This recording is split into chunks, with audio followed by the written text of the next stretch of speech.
Hello students, greetings of the day for all of you.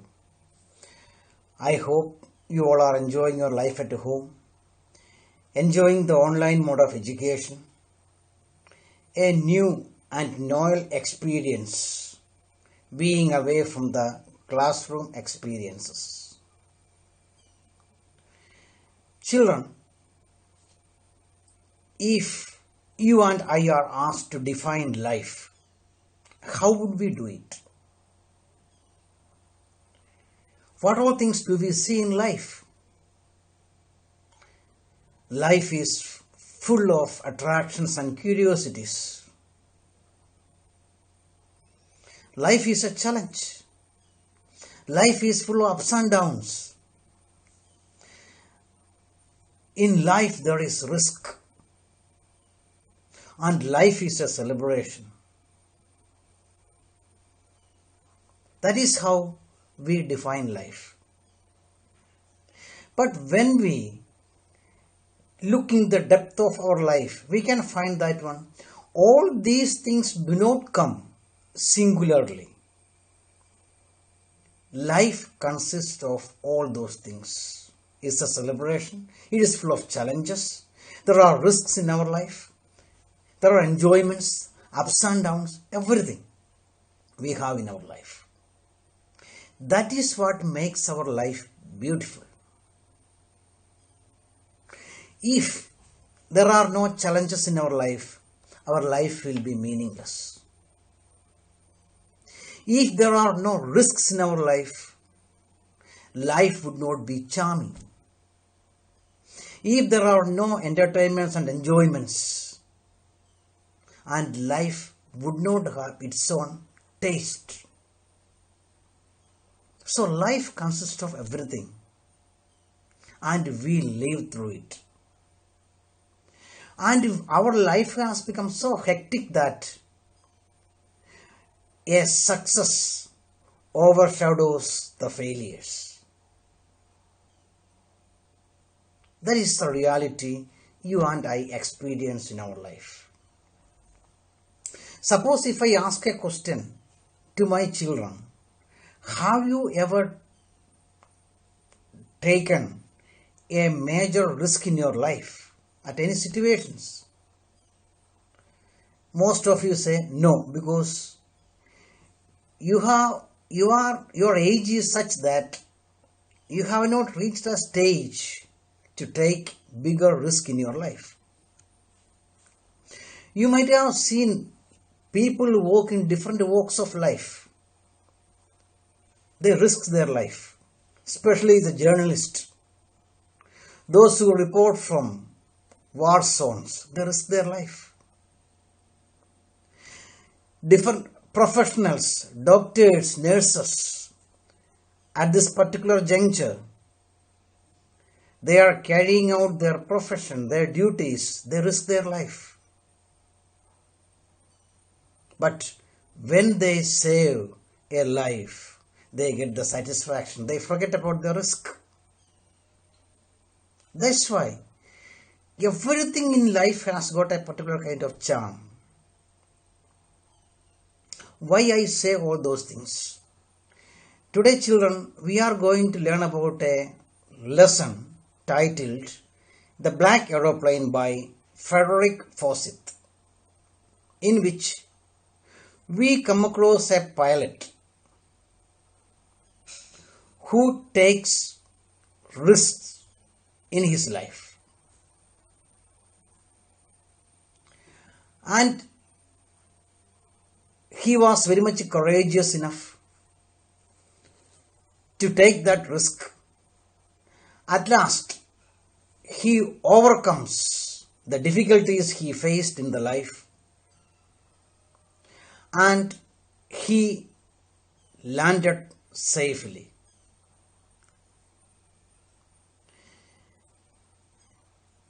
And he was a pilot who had a number of options instead of taking the risk. But he had his own dreams and aspirations. If he had gone for a safer option, He would have been sacrificing and compromising his own dreams and aspirations in life. So he was ready to take the risk. And he took the risk. And let us see what happens. Even though he landed safely in an airport, when he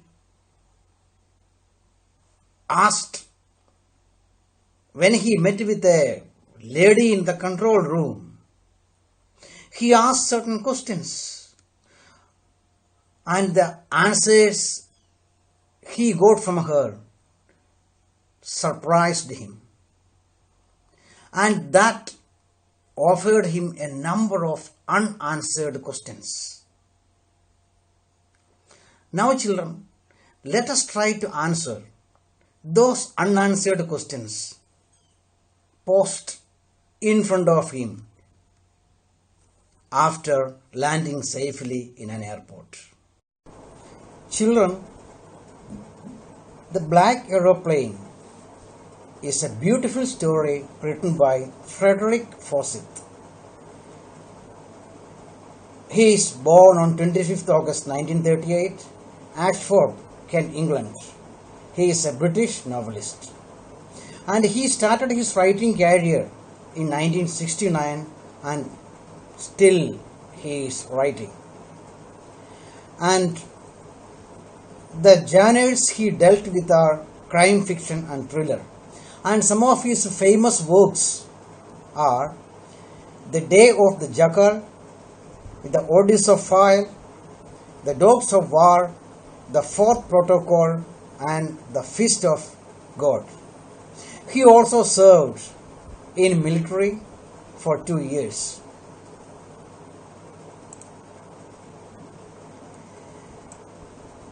If we just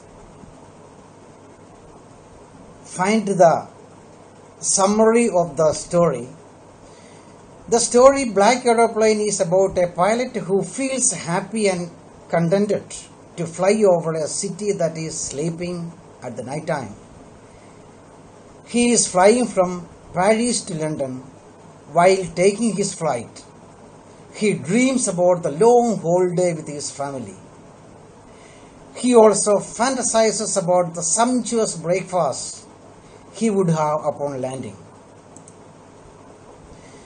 As soon as he crosses Paris, he gets a look of the dark clouds that were a sign of the upcoming storm. The right decision would have been to turn back to Paris for the sake of safety. But he, being overshadowed by his dreams and not wanting to delay them, risks his life and heads straight into the storm. Then what happens next?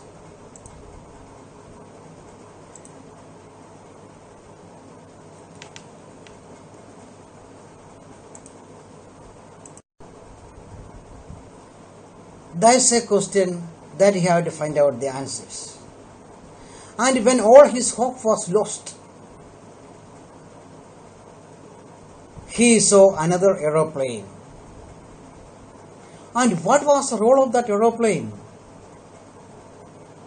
And how has it come? How it has appeared there? And somehow the pilot was, the narrator, he was able to land safely. And when he talked to a lady in the control room about his experiences in the sky, and he was surprised to hear the answer from her. And those answers posed a number of unanswered questions in front of him. Let's find out the answers of those questions too. Children, the lesson or the story starts with The moon was coming up in the east behind me, and the stars were shining in the clear sky above me. There wasn't a cloud in the sky. I was flying my old Dakota aeroplane over France back to England. Children, having spent some time in France, the narrator, Frederick Forsyth, he has decided to visit his homeland for enjoying his holidays. The day he started, it was a night. And when he flew up in the air, he was very much delighted because it was night. All the people were sleeping. The city had fallen asleep. The sky was very clear. There was not even a single trace of clouds in the sky. And he felt that it was the right time to start a journey. He was very happy, and while he was flying, he has his most ardent dreams in his heart. Meet his family members, enjoy his holidays with them in his native land. And there was a bigger desire to have that the next day morning, have that big English breakfast with all his family members. He says that he was flying his old Dakota aeroplane over France back to England. And he was flying in his Dakota aeroplane. And while flying, he was dreaming of his holiday and looking forward being with his family. And you can see he is flying and he thinks about his family.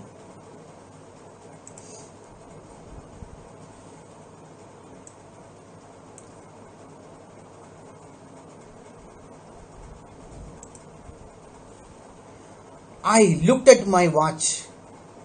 1:30 in the morning. I should call Paris Control. I switched on the radio and said, Paris Control, Dakota DS 088 here. I am on my way to England. Over. The voice from the radio answered him immediately. DS 088, I can hear you. You ought to turn 12 degrees west now. DS 008, over. Now here we find that as he was flying, he just looked at my watch and he found that it was 1:30 in the early dawn of the day, early morning. Then he decided to call the control room in Paris and to know that one which direction that he has to take. And he has got the reply very promptly. And what did the Paris control room said? When he said that when he was on his way to England, the voice from the radio answered him immediately. Yes, I can hear you. You ought to turn 12 degrees west now, DS 008, over. And the pilot was instructed to turn his flight 12 degree west. That is the right direction for him to reach his destination. That's what we have seen here. Then again, when he checked the map and the compass, switched over to his second and last fuel tank and turned the Dakota 12 degrees west towards England, I will be in time for breakfast. I thought, a good, big English breakfast.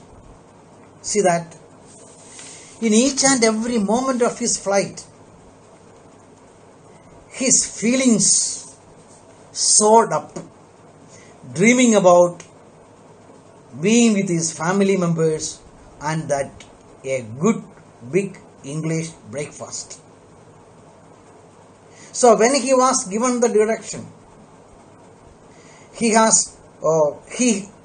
set himself ready. He has switched over to the second fuel tank. Then he was thinking, I will be in time. So weather is very pleasant. Sky is very clear. He is in very spirited mood, very happy mood. He is in a delighted mood. So there is nothing to stop him on the way. So he felt that he would be reaching his native place in time.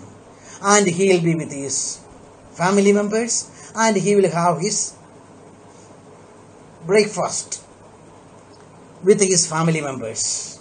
And what are the items in an English breakfast? Why does he call him a good big English breakfast? You know that one, everybody, you and I, we are very much fond of our own food habits. As we Indians have either chapatis or rotis, or if we come to South India, idlis, dosas and sambar. These are our favorite breakfast. Wherever we are, whether we are abroad or any place, suppose if somebody is there to give these things to us, we will remember about our own hometown. We will feel at home. It is quite natural. That's why he thinks that that a good big English breakfast.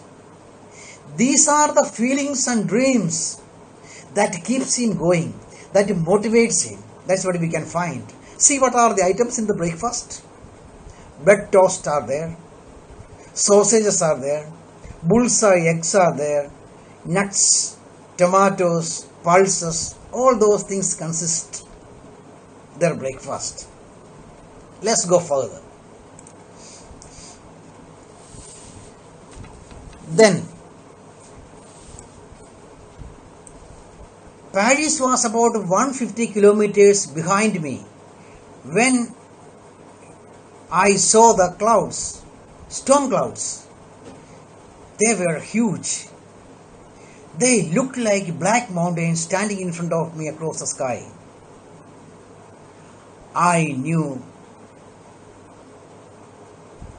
I could not, there is a mistake, but actually it is I.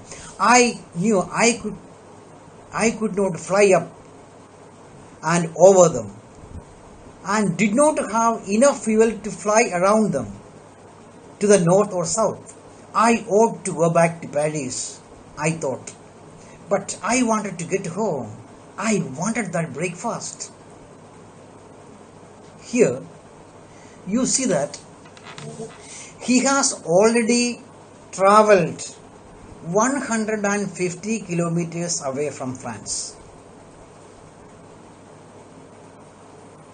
Suddenly, he noticed storm clouds, thick, dark, black clouds, which is an indication or which is indicative of a shower. Storm clouds. So, and he describes them, how huge they were, how stupendous they were, how large they were, and he felt that these clouds were standing in front of him like huge mountains. Then he was thinking about the option. How can he go unprevented, or how can he fly unprevented forward? That's what he was thinking about. He thought of the options. He could neither fly over up the clouds or over the clouds, or he could not go around the clouds also. Because going round the clouds, he did not have enough fuel in his machine, in his aeroplane. So he could not he could neither fly over or up. So what he has to do? The best and the safest option was go back to Paris. Go back to France. That was the best and safest option for him. But did he do that? But what we find that he did not opt for that best and safest option. And what did he opt? What was the reason? I ought to go back to Paris, I thought, but I wanted to get home. But what was the priority? His priority and his dream was to get back to his own homeland, his own native land. And he says, I want that breakfast. Previously that we saw that when he mentioned about that a good big breakfast. I want that. It's a determination. It's a decision that he has taken. So, he never thought of any other option. He did not think of any other option. He decided to reach his homeland and to have that big breakfast with his family. Now, let us see. I will take the risk, he thought, and flew that old Dakota straight into the storm. Inside the clouds, everything was suddenly black. It was impossible to see anything outside the aeroplane. The old aeroplane jumped and twisted in the air, and I looked at the compass. I could not believe my eyes. The compass was turning round and round and round. It was dead. See that? The condition. So we find that one very courageously. He takes a risk here. He takes a risk. And he decides, what is the risk that he has taken? He has decided to fly the aeroplane through the storm clouds. He decides to cut through the storm clouds, though it was risky. And when he went inside, he says that suddenly everything went black. Everything was black outside the aeroplane.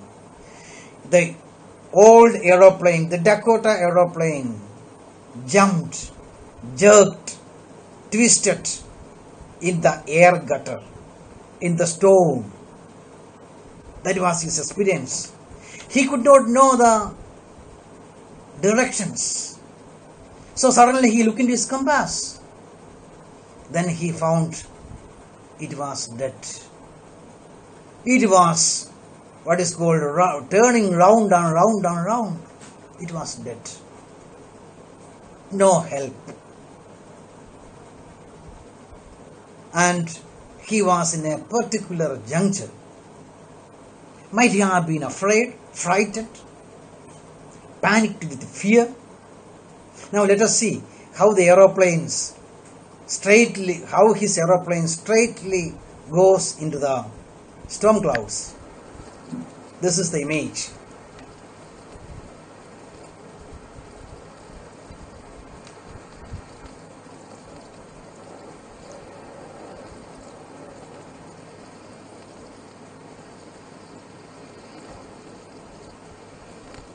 Yes.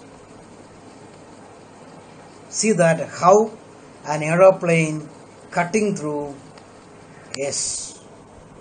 storm clouds.